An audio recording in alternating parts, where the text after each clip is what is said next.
You're listening to Heritage Radio Network.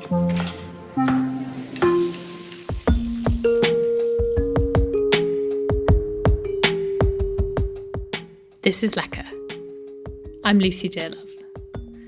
This month on Lecker Book Club, an interview in the kitchen of Anna Ansari, the author of Silk Roads, a Flavour Odyssey, with recipes from Baku to Beijing. With that and with the dishes especially, I wanted to make sure that they are a nod to not just my heritage, but to my present, right? Like, what do I cook on a daily basis? What can you cook in your kitchen in Hastings, in London, in Edinburgh, in Manchester, in New York, and wherever, like how can we sort of bring these flavors and these experiences into our homes, onto our tables in ways that are accessible while simultaneously like stimulating, not just your taste buds, but like potentially your perception of the food that you're eating and its origins. Anna Ansari lives in East London now, but has made it there via suburban Detroit, China, New York City, and Scotland. She's Iranian-American and fell in love with China first during a study abroad summer as a teenager, then spending the next decade of her life going back and forth between there and the US. After spending the next period of her life as an NYC trade attorney, she moved to the UK to be with her husband and began slowly making the connections between the history of the world's most famous trade routes and her own personal family story. In Silk Roads, Anna draws together ingredients and narrative threads from across Asia in a way I found both surprising and illuminating. I joined Anna and her cat Enzo in the kitchen of her Walthamstow house while she prepared lunch for us from the book. Risotto alla Bucharese. Yes, risotto. We'll get into that.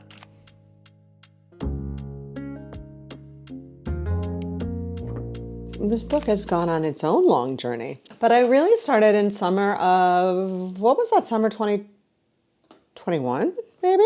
I submitted a proposal for the Yankit So Award on new food writers in Asia about how I wanted to sort of trace Turkic food from my father's background and like childhood in Iran through to the Uyghur neighborhoods that I spent a lot of time as a teen and then a young adult in modern day, big cities in China. So I submitted this proposal, which, resulted in me getting a literary agent who then was like, this is great, no one's going to buy it. But at that time, I had also been doing a lot of recipe testing for Olea Hercules.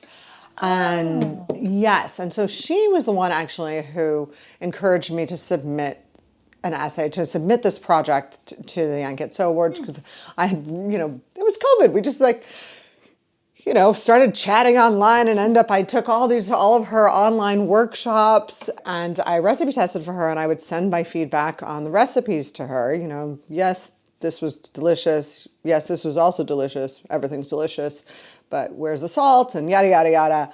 And her responses were, your descriptions in your recipe testing feedback are so funny and so fun and so lyrical. You're just a born storyteller. So she basically encouraged me not only to submit a piece for this award, but also to do an essay for her book, which she included in Home Food. And then we developed a recipe for that as well. So she was really integral to that process and just sort of saying like, you've got a lot to say and someone should hear it. So try to write it down. And I've been such a fan of her writing as well as her recipes for so long. Yeah, that's quite an endorsement. Yeah, it really meant a lot. And so after I got an agent, basically, she said, well, listen, what would you think about turning this idea into a cookbook? We know you cook. We know you know how to recipe test. What are your thoughts on this? And I hemmed and hawed a bit, to be honest. I was like, I just want to write like narrative nonfiction. But I do love cooking and I love, being very precise with quantities. Like I think that coming from a legal background, actually, like writing a recipe is very important to me, that I have everything like lined up properly and I have the steps correct and nothing's left out. I'm just very, very precise. And so I knew I could do it. And so that's how this sort of just came about. And I started doing the research on the different cuisines and recipes. And I mean, I think that entire process was about 2 years. And then from basically signing with DK until publication date is another 2 years. So 4 years of work in one little turquoise and sort of reddish package. Gorgeous cover, yeah. I'm so interested by that kind of writing journey, for want of a better phrase, because, you have had, in so many ways, like quite an extraordinary life, like in terms of where you've lived, where you've travelled, the experiences you've had, reading your Substack, the stories that you have from all these different places. But I'm so interested that you sort of started writing this late, if you know what I mean. Was there never an inclination before that? I mean, I think there was. I think, I know there was. I remember as a teenager, I was like, I just want to write books. Like, this is what I wanted. That's what I wanted. And then I got so immersed into Chinese history and culture. And I really had, a good decade of devotion to an entire region. And and I wouldn't trade that for anything, but it wasn't really a chance to sort of sit back and write. And some of the things maybe I wanted to write about those experiences in China, I would have not wanted my parents to hear about, or the government. Sure. I mean, there's a lot at stake. There's still some stuff that I don't, there is a lot at stake. And I think that, as a young adult, maybe that was too much for me to have at stake. And I thought, okay. It's a lot to have out there in the world. It is a lot to have out there. It's only, there's a lot in this book that's extremely personal. There's a lot that's really historical and culinary, but there's a lot of my family in there. There's a lot of me. And I sort of am at the point in my life where I just don't care. It's great. That's very liberating. No, it is really liberating. Yeah. And I think that I'm not trying to prove anything to anyone other than to just let my voice be heard for maybe the first time, and sort of be really okay with sort of how people interpret that as well, and just say, okay, here I am. Hope you enjoy. And I really do hope you enjoy, because I think you will. But it's nice to finally get to the point in life where that's the attitude I have. Whereas when I was in my late 20s and I had this great job that I liked, but I didn't make any money. So I thought, okay, well, I'll go to law school. I went to law school. I still am in debt for that. I made some money. I'm still in debt. But it wasn't this great passion project. It's not a great way to have to choose your life, but it's a lot of us, that is how we make these decisions. Oh, absolutely, yeah. And it has to be pragmatic. It has to be pragmatic. It wasn't the plan, but it paid me well. It paid me well until I used up all my money traveling to visit my now husband in the UK. Sure. Well, this is not going to work. And then you moved here and you can't practice law here. That is very correct. So, and I'm still in debt.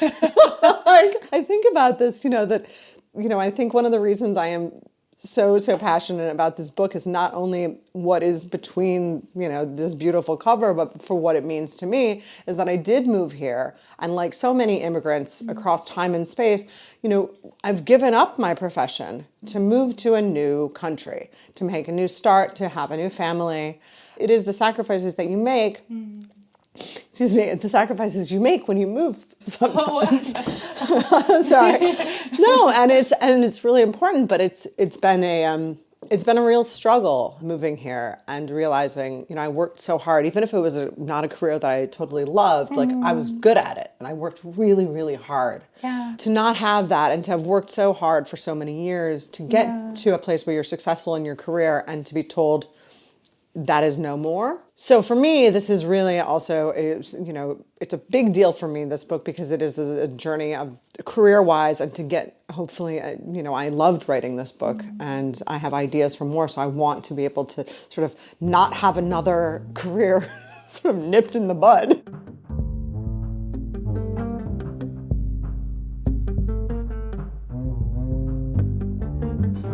So I read, maybe in an interview you did, that you were, quote, sent to China as a teenager. I was. Because you had attended a language program in possibly Switzerland. That's correct. Previously. And you had been caught behaving inappropriately, badly, however we want to put it. And your family had forbidden you from pursuing that particular language program again. And they thought you would have to behave better in China. And so that's what happened. Is that correct? Tell me about that. That is correct. And I blame my little sister, Sarah, for this situation. Thank you. You set me on the course that I'm on in my life. I did. I got caught drinking and smoking when I was like 14 years old. And it was like in the late 90s and we were running around, relatively unsupervised outside of like Stade and Chateau d'Ay. And we were supposed to be practicing our French, and we were. I knew how to like order a Malibu and Coke. Great. Back in Marble Lights. But yes, exactly. My younger sister definitely told on me. I remember the phone booth in the center of the village square, and Sarah being like on the phone because she was, I think, 13, maybe 12. Anyway, and she, by the way, crazy that I was just thinking, young to be on the other side of the world. Yes, before cell phones and everything. Right, different time. Yeah. But I remember Sarah on that little square in Rougemont calling my parents and being like, Anna was drinking and she smoked a cigarette. And they were like, what? Like, okay, well, we'll deal with that when you come home. You better be learning your French, so you can get into a good university. But so the following summer, I wanted to go back to Europe. I'm from the Midwest. I'm from Detroit. I don't, nowadays, Detroit's a bigger city, but it certainly wasn't then, and I'm from the suburbs. I really just wanted to go to Europe. I was like, this is the bee's knees, like how very sophisticated. And that was just shot down. They were like, you are not going back to those Europeans and their boozy ways. They're not wrong. But in any case, my parents, this was summer of 1997, and basically, they handed me these 2 brochures and they're like, you pick, you go to China or you go to Japan. And I refused to pick. I was like, if I say nothing, they'll let me go to Italy, right? In retrospect, I think that if I had done a little bit more research, I probably would have picked Japan, simply because, I don't know, because it was less of an unknown, because China was an unknown. Like, this is 1997. I like to say Bill Clinton was alive. Bill Clinton was president. Yeah. Princess Diana was alive.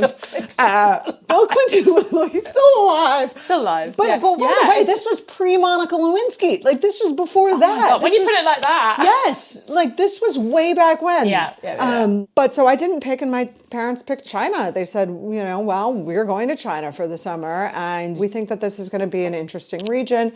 We think that this is going to be an important area to learn about.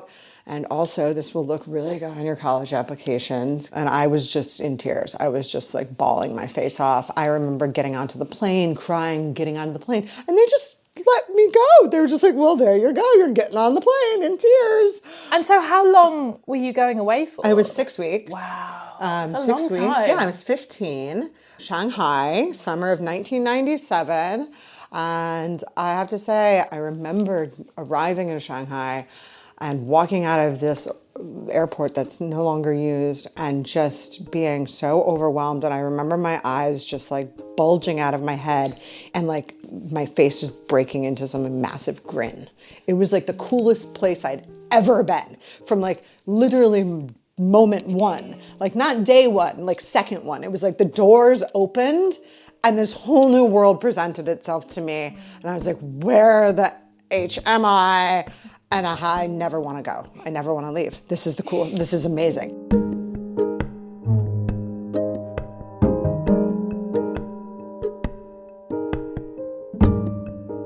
Hi. And what's up, kitty cat? All right.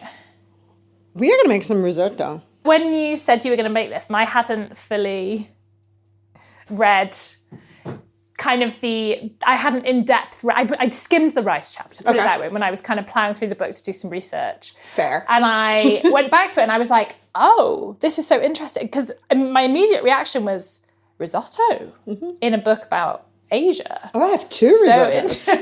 Yes. But you explain perfectly, and it comes back to the origins of rice and the origin of an ingredient that was native to this continent, essentially, and then travelled to, you talk about it travelling to Spain, where it becomes paella, and travelling to Italy along with saffron, which very much not an Italian ingredient, has many things that are now, commonly cooked with in that country. Tell us about this risotto. This risotto I have named Risotto alla Bukhara. And this is a name of your own invention. This is my own imagining, and this dish is my own imagining as well. And this book is not an archive of recipes. There are none of them supposed to be definitive. I feel like that's really, there are no That's a whole conversation about authenticity and definitive recipes and whatnot.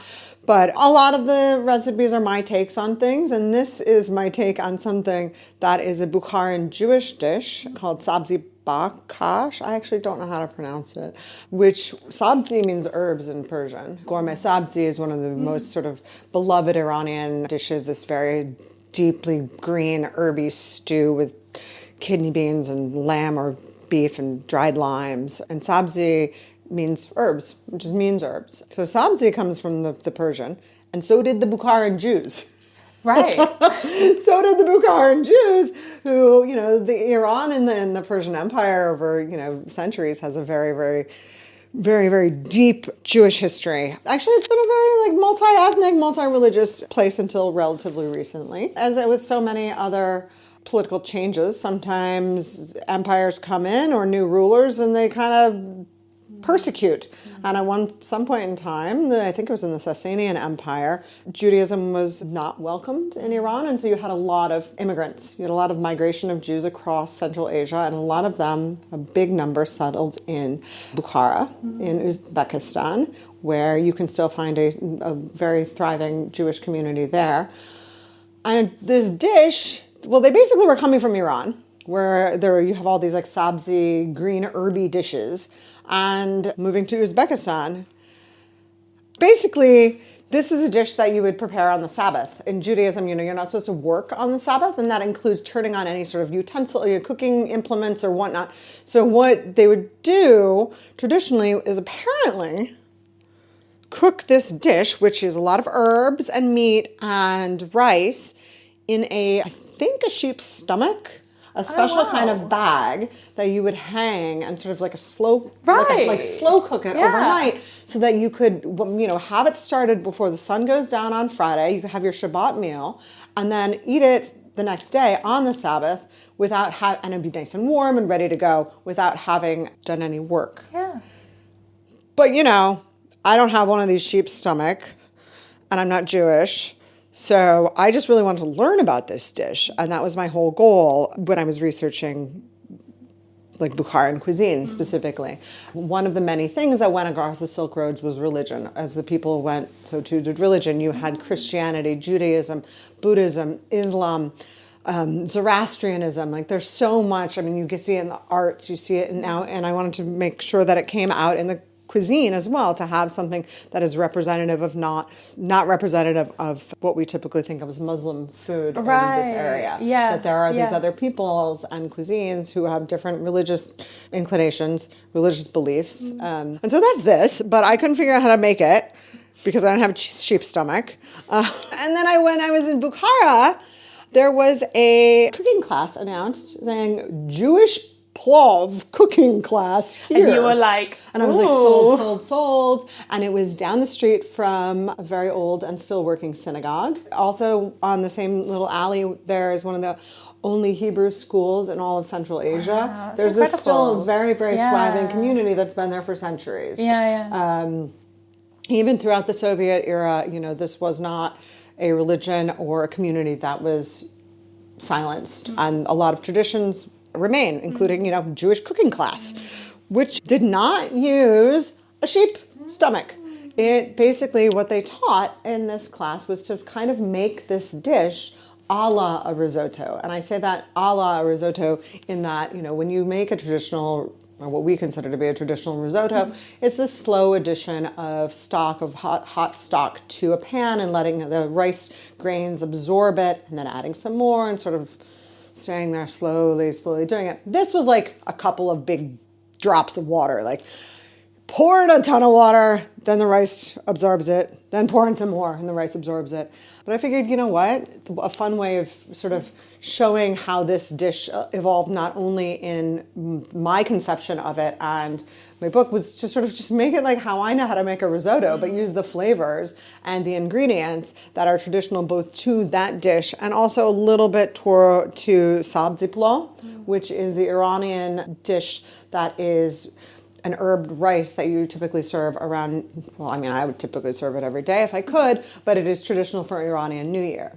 So it's sort of my combination Bukhara, Jewish rice, sabzi plov, and risotto alla Bukharese, because I've learned over the course, as Lucy, as you mentioned, over the course of this research, that risotto alla Milanese exists, that like bright, almost technicolor saffron risotto that we so associate with this like capital of fashion and culture and money, frankly, in northern Italy, is because the rice came across the Silk Roads, ended up in the Po Valley in Italy via Sicily and the Arabs, went up.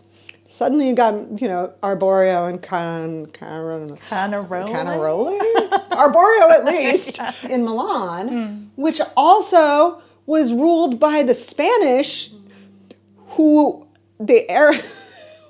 brought saffron with them up the Iberian Peninsula, across into Milan. And the reason it was in Spain was because the Arabs brought saffron from Iran. So I was like, okay, so these are just all these different things coming together in one dish that is the risotto alla Milanese. I mean, I don't speak Italian, so please forgive me. That was pretty convincing. So that's why I was like, I'll just call it alla Bucharese and just be a little like silly. I have a giant pile of herbs here for you. This smells absolutely incredible. We have dill I'm getting dill, at the top there. Yeah. We have parsley. We have coriander. I would say we have some spring onions, but we don't. You could do. But you could. Did you really want to mix? A big mix of herbs. Fresh it doesn't mix. matter what kind. You could do all one herb too. Like you don't like dill, don't use dill. You could put mint in here. It'd be great. Yeah. I just used what I had, and I happened to have enough. And I thought, Lucy will enjoy this. I will enjoy this. So we've got a lot of herbs, the sabzi. We've got the beef. We've got the arborio rice, onion, and garlic. And that's all you need? More or less. We need some stock. And then we're going to do it with a topping of a candied barberries. Oh my gosh. Again, a little nod to Iran. And plus, I feel like sometimes with herbs too, the barberries, like an herb rice, you want to have like something a little sweet tart.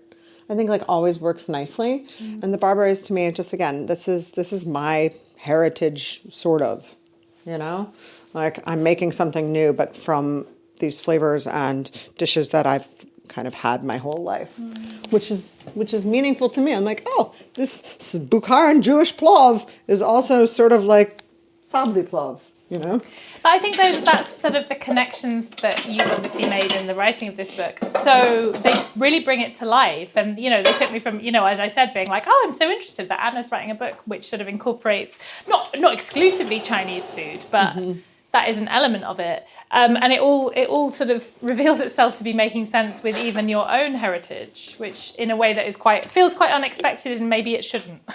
Well, that's the thing. I think it was... to be honest, I think it was a little unexpected to me as well. I mean, with that and with the dishes especially, I wanted to make sure that they are a nod to not just my heritage, but to my present, right? Like, what do I cook on a daily basis? What can you cook in your kitchen in Hastings, in London, in Edinburgh, in Manchester, in New York, and wherever, like how can we sort of bring these flavors and these experiences into our homes, onto our tables in ways that are accessible, while simultaneously like stimulating, not just your taste buds, but like potentially your perception of the food that you're eating and its origins. And I think that so often it's easy to just sort of look at history and assume everything is in the past and sort of things are static now and not continuing to change, but they are changing. Like every day we're getting new ingredients into things.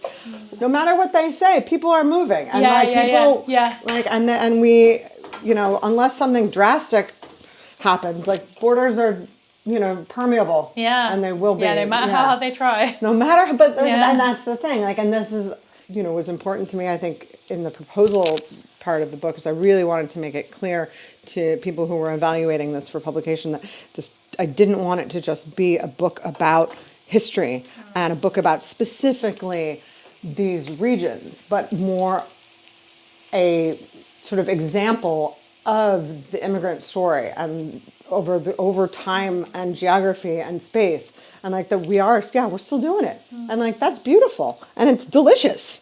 Like, where would we be?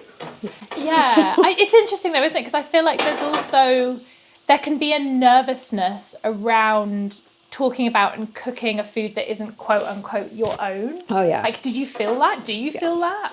Yes and no.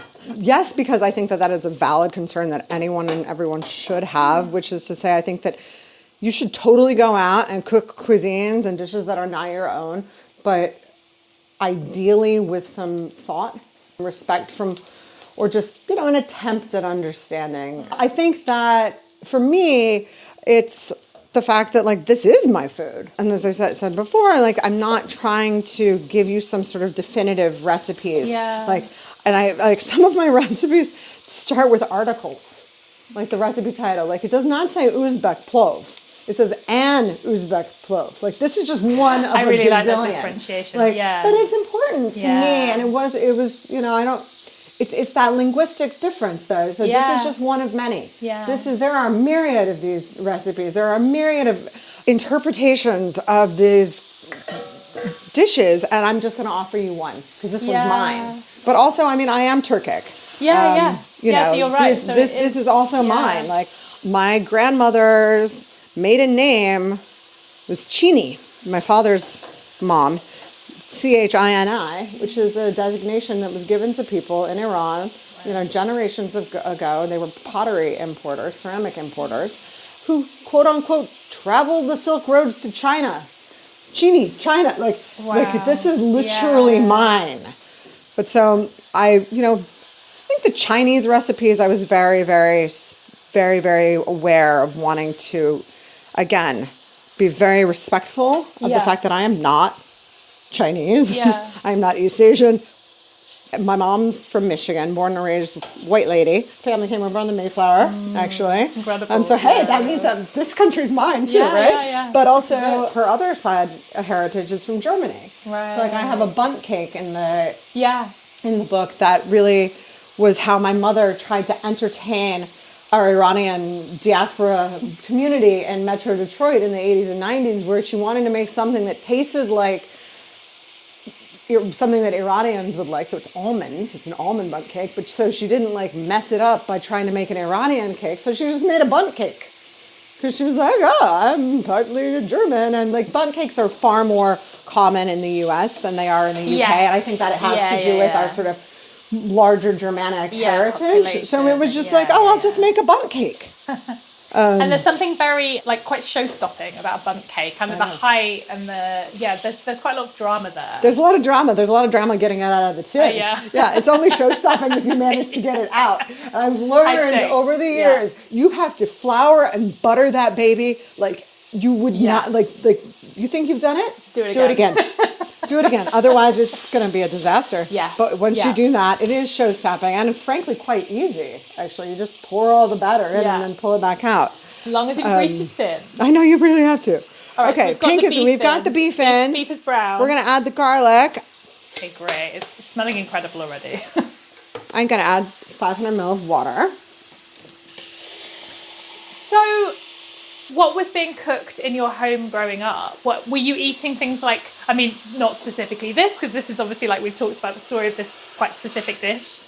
My mom learned how to cook a lot of Iranian food from my great aunt. It's a great story in the book. So there's like an entire chapter on khalajam. Yeah. So she came over, it was my dad's aunt on his mom's side. Sorry. Wait. Oh, I need to bring this to a boil. Oh, and then we're going to reduce it to low and cook for 30 minutes. Perfect. All right. So, wait. I don't want to forget. Oh, I got to add half of my herbs, too. See? I'm forgetting things. It's too distracting. This is the problem. I'm going to add half the herbs. So my great-aunt taught my mom how to cook a lot of Iranian food. And in my household growing up, there was me, there was my younger sister, there was my older sister from my dad's first marriage, and also my cousin moved from Iran in the 80s. And he was a teenager at that time, too. So there were 3 teenagers and 2 babies. Wow. Yeah. So my mother was very busy taking care of a big household. And meanwhile, her mother was very ill. So, it was a busy time in the Ansari household, but one that was filled with a lot of rice. My mom makes to this day, although she doesn't really cook that much anymore, a lot of, just like traditional rice and potatoes, like the gazmak that the rice dish that you turn over and sort of have these crispy potatoes, or my preference, crispy flatbread. Oh yeah. I know. Potatoes is what people really like, and I feel like you see it at restaurants and everything. But on mine, you put like a piece of lavash. Oh my god. Or pita bread, and it's just like fried bread. It's fried bread with rice, and like saffron and butter. It's so good. But then we ate a lot of Iranian food, but only like the same things over and over. She didn't have a large repertoire. She was mostly vegetarian. Oh, so she is. Okay. Yeah. But would she cook meat for the family? She would cook meat, but I don't think she tasted it. So there was a lot of overcooked meat. I remember this like chicken dish she used to make that was not Iranian. It was like a stir fry. Yeah. That was so dry. Oh. Just because, she's not going to taste it. But yeah, we ate a lot of Iranian food, a lot of kebab. I mean, frankly, a lot of Wendy's also, like some good old-fashioned American fast food. Yeah. So as I got older, specifically during lockdown, actually, I started cooking a lot more Iranian food from the Najmi Batmanjli's Food of Life cookbook, and just sort of expanding my own repertoire. We'd have these dishes at like different family. Hi, Enzo. Hey. Hi, Kitty. Exactly. At different family functions or like parties and whatnot, but like I didn't know how to make them, so I knew what they were supposed to taste like. So and I just started cooking more and more. Now I cook a lot of Iranian food, but I've had to sort of self-teach. And, back in the 80s and 90s, there weren't these cookbooks available. And there weren't restaurants, at least in the U.S., between, like, sanctions and, like, the fallout from the, hostage crisis. Right. It wasn't like Iranians were, like, sticking their necks out to be like, hey, we're over here. I've written this great cookbook. No, it was really like you put your head down. I mean, we had people, we weren't like allowed to go to some people's houses because we were, Iranian, which is also fun because then some of the Iranians would be like, you can't come to our house because you're white. So, I had that going on for me. Halvesies. I think it was, a lot of this, I hate to sound like a cliche, but, I had a child. And I think a lot of perspective starts to change when you realize, who you are and what your heritage is and what you want to pass on to the next generation. Yeah. And it is important to me. And my son is not only born in London and going to be raised in London, but he's Scottish. Like my husband's Scottish. I'm half American, born in Canada, but also half Iranian. And like, what parts of that do I want to and do I get to pass on? For some people in my family, I shouldn't be really allowed to pass on any Iranian heritage because I'm not like a full-blooded Iranian. That's wild. It's such limiting. It's very limiting and it's very, but I don't know. And then there's, on the other side, I've spent a lot of time in certain groups of people in the U.S., of the white Anglo-Saxon Protestant variety. Sure, yeah. Who are like, oh, you might look like us, but like, you're Iranian. Like, so there's a no-win situation. Well, thank you for the reminder that I don't fit in here. There's a no-win situation. Yeah, and I feel like I've always sort of felt on the outsides of two different groups. And it's really like been a difficult one to sort of reconcile. And you know what? I feel so fortunate that I have both of these sort of heritages. While we were waiting for Anna's beef to simmer to the perfect level of tenderness, we talked a bit about the movement of ingredients, really the central theme of Silk Roads, which opens with a story about Anna's dad trying to bring back an Uzbek melon, the most perfect melon ever in existence, into the US.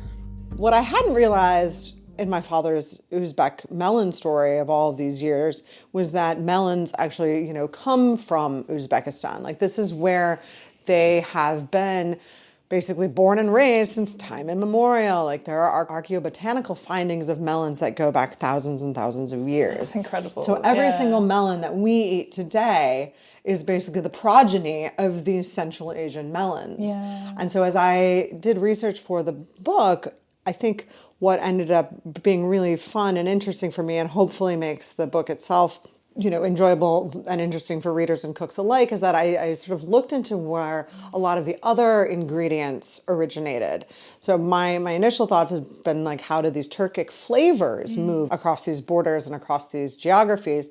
But a lot of it ended up being like very ingredient based too. Like spinach, for instance, comes from Iran and traveled across the Silk Roads into Asia via Nepal and presented itself basically as a gift from the Nepalese king to the Tang Dynasty emperor in Xi'an. And that's how you got spinach into China. And it made its way down into Southeast Asia as well. But it's from Iran, it's from Persia. So in addition to, the movement of people, you've got the movement of these ingredients, and also, what I find fascinating is where these ingredients kind of came from. Yeah. Like I love knowing that every single apple, again, that we eat comes from Kazakhstan, basically modern day Kazakhstan, from this like Garden of Eden in the Tian Shan Mountains. That's absolutely mind-blowing, isn't it? Apparently you can still go visit this like crazy old, like centuries old apple grove. I mean, Almaty means used to be the capital of Kazakhstan. I think means like Prince Apple or something like that. Yeah. But just I think that, for me, what began as a very personal thing became a lot more and a lot more to do with not just like my dad trying to take a melon everywhere, but like people taking apples across these regions, and what, different cultures and communities use these ingredients for, and how those were similar across these regions and also different, because as we move, we might be taking walnuts with us from the Hyrcanian forests of the Caspian Sea, but the Cantonese cookies that you're making in southern China and Hong Kong with walnuts taste nothing like baklava. But we have this sort of movement of people and ingredients to thank for the fact that these nuts exist simultaneously in all of these places. I don't know. I feel like we talk a lot about people's movement and not necessarily ingredients. And obviously people are, the heart of it all. The reason ingredients are moving, except for when the boars and the bears are depositing things. It is people. We're taking our culture and our food with us. But I think that, for me, I feel like I've read and heard so much about the spice trade. Yeah. How did we end up getting, cinnamon and cardamom? How did we end up drinking coffee and tea? And even like the Colombian exchange ingredients, how did, potatoes and tomatoes and pepper move? They moved because of these giant, global powers. They moved because of the Dutch, because of the French, the Italians, the Brits, the Americans. And we don't really we haven't traditionally paid so much attention to what's gone across overland routes in Asia. Yeah, that's so true. Yeah. The beef's ready. The beef's going to be delicious at this point. It is. Well, the beef. You've got your pot of hot stock. I do. Oh, let me squeeze in here if you don't mind. I've got a little baby ladle. Oh, okay. That's so cute. I don't know where it came from, but it is cute. It doesn't like match any of our other stuff, so I genuinely don't know where it came from. It's a mystery. And it's just this like little... Okay, we have stock simmering. We have the beef and the herbs also simmering. Yep. And we're going to take that off and Gorgeous. check that out. Smells pretty good. All right, I think we are getting almost all of that evaporated out. You can see that. It's just getting, when the bubbles sort of start getting a little bit slower.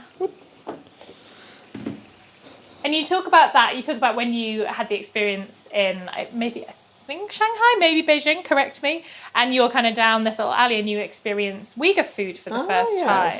And you talk about eating cumin with lamb and it being this whole like strange experience. Well, it's, strange, yes. I think can have negative connotations, but it was just like an experience you hadn't had before. It was a novel experience. And there was a familiarity in eating these flavors together that you couldn't quite put your finger on, right? No, exactly. And that was in 1998. Sorry, I forgot. We're also going to saute the rest of the onion. So, it was Beijing in 1998 when I had basically just moved there. It was the day that I got my bike that I drove to school every day. No helmet because it was the 90s. Sure, yeah. Barely any cars because, again, it was the 90s. Great. So there were not as many bikes as one, I think, little teenage me expected. We got our bikes and we went down to this what I know now to be a Uyghur restaurant. Uyghurs being a Turkic people from northwestern China, and traditionally across Central Asia. Their ancestors, the Songdians, used to control the entire trade across the Silk Roads. Like Songdian Turkish was the lingua franca of the Silk Roads, and they were the ones who were basically settled in all the oases. So they pretty much controlled the thing. Yeah, ran the show. They ran everything. But I didn't know that then. Yeah. What I knew was I was eating this food as a teenager, my first day on a bike in China, that tasted like nothing I'd ever had before, and yet everything I'd always had. There was these noodles that were chewy and toothsome and covered in this silky tomato sauce with chunks of pepper and onions. So I was like, I'm eating noodles with tomato sauce.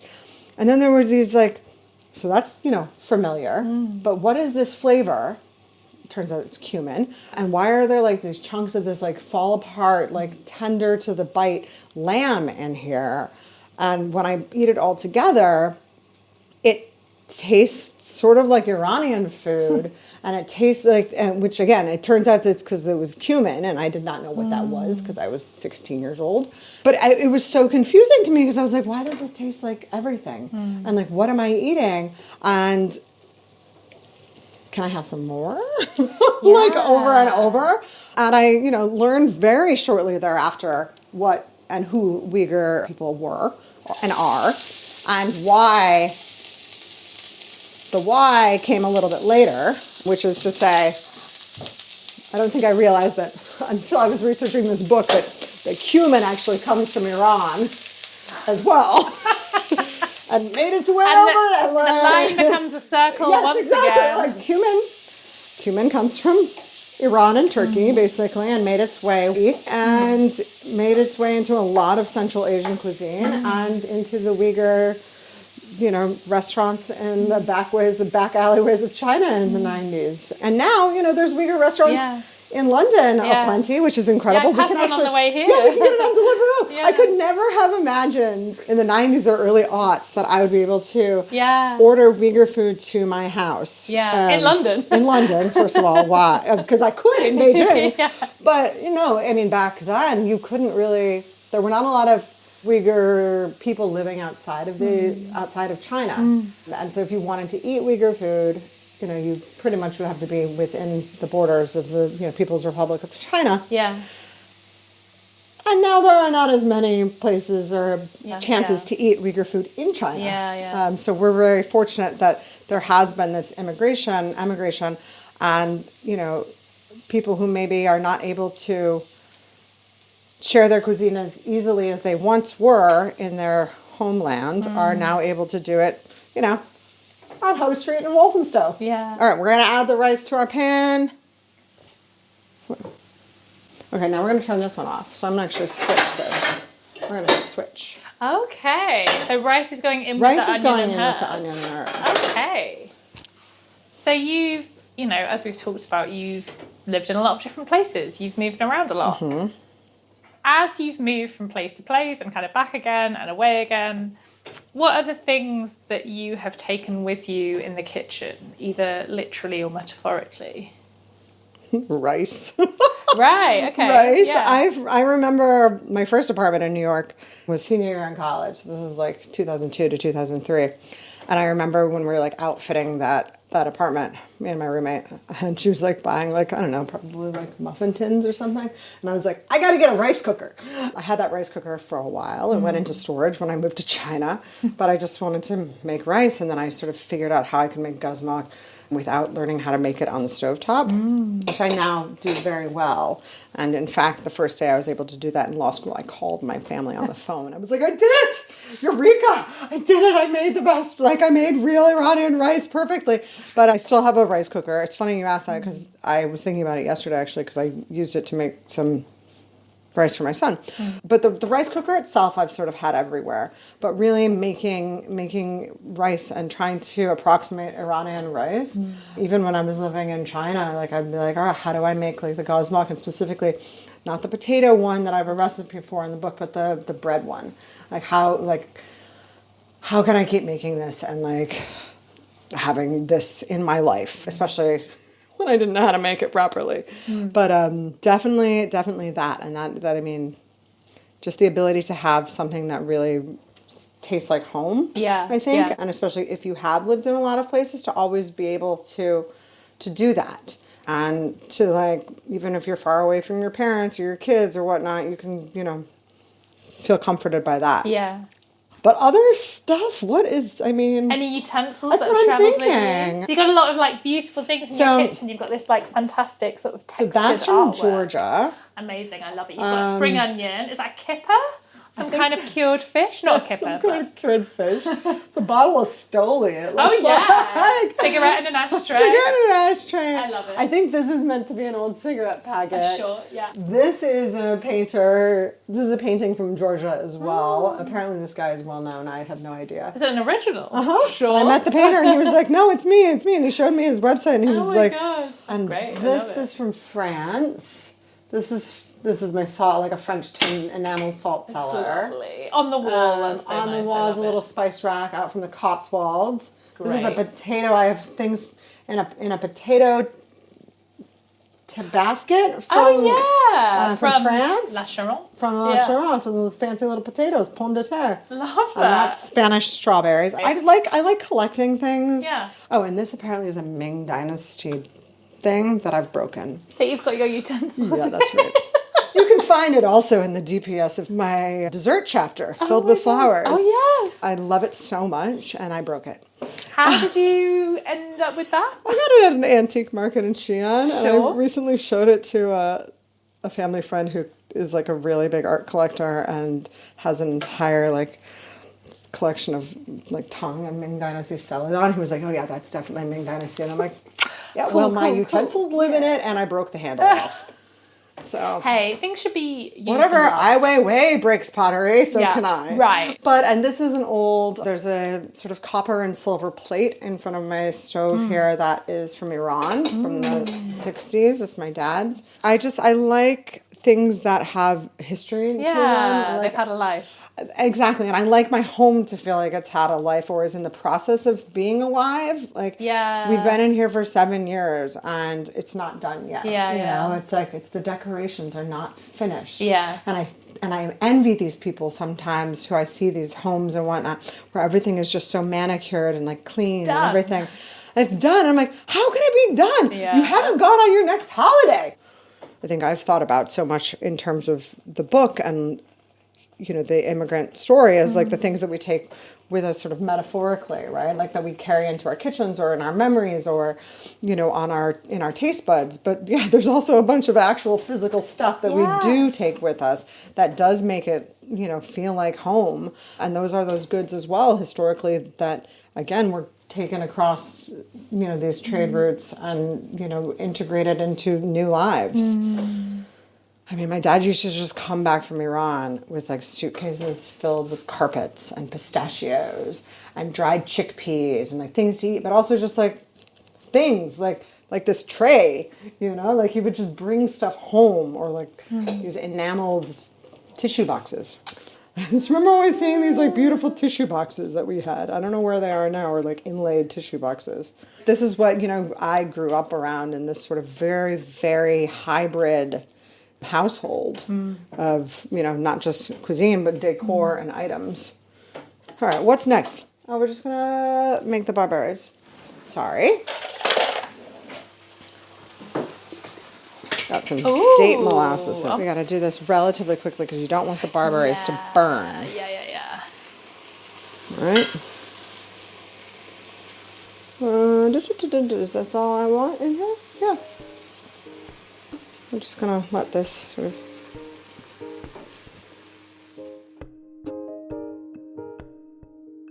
Okay, I think we might be ready to taste this. Oh my God. To see if it's.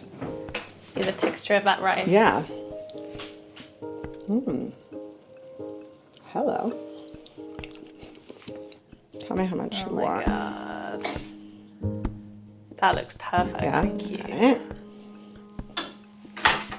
We cannot forget the fact that we're also going to have some Gorgeous beef on it. We're not done yet. Some barberries. We want little smidge, couple flaked almonds. And just a teeny tiny bit of cinnamon. There we go. There we go. Thank you so much. You are so welcome. What are you going to eat risotto with? Fork, knife, spoon? I don't even know.